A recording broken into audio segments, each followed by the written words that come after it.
আকিকা না দিলে কি শিশুর বিপদ কাটে না? আকিকা না দিলে শিশুর বিপদ কাটে না এমন কোনো কথা কোরআন হাদিসে নাই। তবে আকিকা দেওয়া এটা গুরুত্বপূর্ণ একটা আমল। আল্লাহ কাউকে পুত্র সন্তান দান করলে 2টি ছাগল, আর কন্যা সন্তান দান করলে 1টি ছাগল জবে করা, এটা নবীজি সাল্লাল্লাহু আলাইহি সাল্লামের সুন্নাহ। এটা জন্মের 7ম দিনে, না হলে 14তম দিনে, না হলে 21তম দিনে করবেন। সেটাও যদি কোনো কারণে না হয়, পরে যে কোনো সময় করলেও আদায় হয়ে যাবে। এমনকি কারো শিশু কারো যদি আকিকা দেওয়া না হয়, বড় হওয়ার পরে তার আকিকা দিলেও আদায় হয়ে যাবে।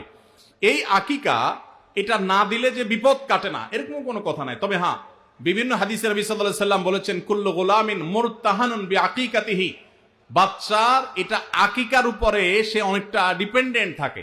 এই হাদিসের ব্যাখ্যায় অনেক মুহাদ্দিসরা বলেছেন, আকিকা না দিলে, আকিকা দেওয়ার ফলে সে বিভিন্ন ক্ষয়ক্ষতি থেকে বেঁচে থাকতো। অনেকে বলেছেন শয়তানের কুমন্ত্রণা থেকে বেঁচে থাকে আকিকার মাধ্যমে, এটা থেকে সে আর বাঁচতে পারে না, ওই ক্ষতি তাকে স্পর্শ করার সম্ভাবনা থাকে।